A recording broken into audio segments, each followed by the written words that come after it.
Проезда по Крымскому мосту ожидают более 1000 автомобилей, пишут об этом Россми, и на въезд на украинский полуостров автомобилей больше, чем на выезд. Сергей, объясните мне, пожалуйста, этот феномен, почему россияне прутся на территорию, где идет война, а потом, когда там что-то взрывается, они сразу возмущаются и обвиняют Украину в том, что она освобождает свои территории. В России нет войны, в России абсолютно мирная жизнь. Она, естественно, из Москвы экстраполируется абсолютно тонким слоем бутерброда на всю Россию. Москва сытая, Москва праздная, Москва гуляющая, Москва, естественно, нуждается в отпусках. Если посмотреть информационное пространство российское, то самые главные новости — это московские. Где-нибудь в Воркуте, в Сусумане, в Оymяконе смотрят про то, как живут в Москве, как там шикарно ходят на работу, какие там блистательные карьеры у девочек, приехавших из провинции мыть пол и вышедших замуж за олигарха, какие там прекрасные автомобили, какие там замечательные кафе, как там можно поскандалить из-за того, что твой латте не соответствует ожиданиям. Это стиль жизни, который обязывает страну знать, верить и понимать, что все нормально, все отлично, все прекрасно. Да, кстати, вы в отпуск куда? Ну, я хотел бы в Испанию, не очень получается. Я бы, наверное, в Турцию, даже тоже в Турцию не очень получается. Я бы, наверное, куда-нибудь бы. А куда? В Крым. И Россия, которая живет телевизором, она же не анализирует. Она живет вне контекста войны. Ну, у соседа, да, действительно беда. Кажется, он куда-то делся, а вот сейчас жена у него плачет. Наверное, похоронили где-то. В прошлом году и в позапрошлом точно так же хоронили соседа, который уехал на лесоповал или в Москву касть клафель в бассейне у олигарха. Ну, тоже что-то такое на стройке произошло, погиб. Тоже оплакивали. А сейчас поехал на еще более интересные деньги. Называется это, кажется, СВО. По телевизору что-то такое говорили. А так мирная жизнь. А мирная жизнь — это Крым, это пляж. И поэтому люди, которым подсовывают новую их жизнь в упаковке стандартов абсолютно мирных, стабильных, гарантированных, поскольку все-таки Путин, знаете ли, это отец нации. С Путиным ты же понимаешь, что ты под какой защитой находишься. Там и супостат трепещет, и Украина кряхтит, и НАТО боится, и ООН под лавку забилась. А мы отдохнуть, а мы в отпуск.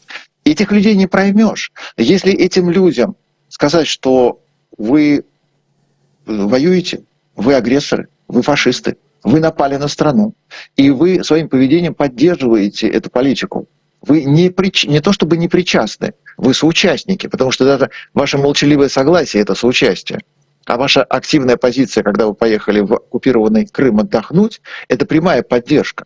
И вы военные преступники. И по военным преступникам, ну, конечно, иногда бывает, что они доживают до суда и по ним стреляют конвой, а бывает так, что они и без суда, в силу того, что они военные преступники, они погибают, потому что война, потому что Крым — это территория, которую сейчас пытается освободить ее законный владелец. И поэтому он стреляет, поэтому он ведет боевые действия, поэтому постоянно тонут корабли Черноморского флота, поэтому и мост регулярно перекрывают. И российские люди в это не верят. Был эксперимент такой, многократно показанный, он в телевизоре очень известен, влияние на детей коллективным разумом. Когда пересоленную кашу дают деткам, им там по 5 лет, по 6, а это детский сад. И психолог говорит: дети, сейчас мы будем с вами есть очень вкусную сладкую кашу. Дети морщатся и едят, а она пересоленная, зверски есть невозможно. И спрашивают: Машенька, ну, тебе понравилась кашка? Угу. Сладкая ведь кашка? Угу. А хочешь еще? Угу. А почему? Она же сладкая. Васенька, а как тебе кашка? Ведь она же сладкая. Угу. И так далее. Детки соглашаются, и взрослые. Они же вырастают, эти же самые детки, дрессированные, в вере в то, что власть всегда права. У нас тут никто не ошибается. Наш Путин, он безупречен. И Путин сказал: мир, отпуск, Крым. Все поехали в мир, отпуск, Крым. А тут война. Какая война? И если у этих людей спросить: а вы знаете, почему мост стоит? Вы знаете, что в прошлом году, после того, как тоже мост не функционировал, не случайно большими десантными кораблями вас, дураков, отправляли в обе стороны. Кому еще нужно отдохнуть, и остальным, кто уже понимает, что нужно спасаться. Черноморский флот к вам пришел на помощь. Вы не знаете, почему это? Они не поймут. Они к себе это никак не применяют. У него, значит, так, у него 2 недели отпуска. Он себе купил китайскую машину. Ему сейчас нужно с женой, с детьми отдохнуть и обратно на оборонный завод, потому что у них там сейчас работа, сейчас премия. Очень хорошо сейчас как раз вот они там делают одну очень важную деталь, она будет частью танка. Неважно, что за танк, неважно, что за деталь. У них все хорошо. Россия так устроена. Когда в России боролись с пьянством, то эти же самые алкоголики кричали, что да, мы тут вступим в общество борьбы за трезвость. Когда до этого Россию принуждали к грамотности, к образованности, к цивилизованности, Россия поступала в институт. Освобождали от службы в армии человека с высшим образованием. Потому что если ты пошел в студенты, зачем тебе кайло, лопата и винтовка со штыком? Нет, пожалуйста, ты будешь инженером, за это тебе уже привилегии. А когда эту же страну, этих же людей, старшее поколение этих людей выстроили в очередь затылок друг к другу за подписными изданиями.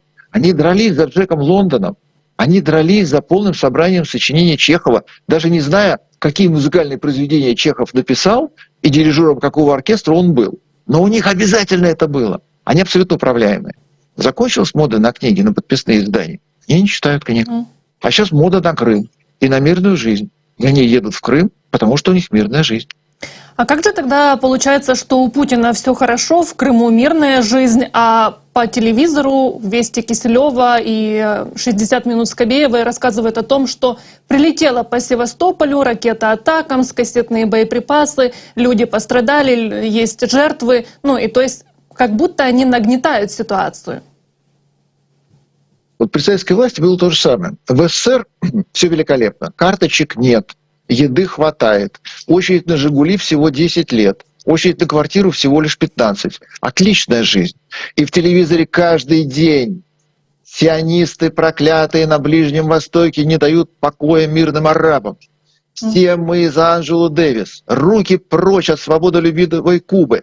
И постоянно там что-то клокотало. И советский человек, он в программе «Время» в 21:00 включал, смотрел на это, на все и говорил: ой, как хорошо, что меня это не касается. Какая у меня замечательная мирная жизнь. Какой у меня хороший Хрущев. Как мне с Брежневым повезло. Пойду-ка я еще по 0,5 и спать, а то завтра нужно к станку.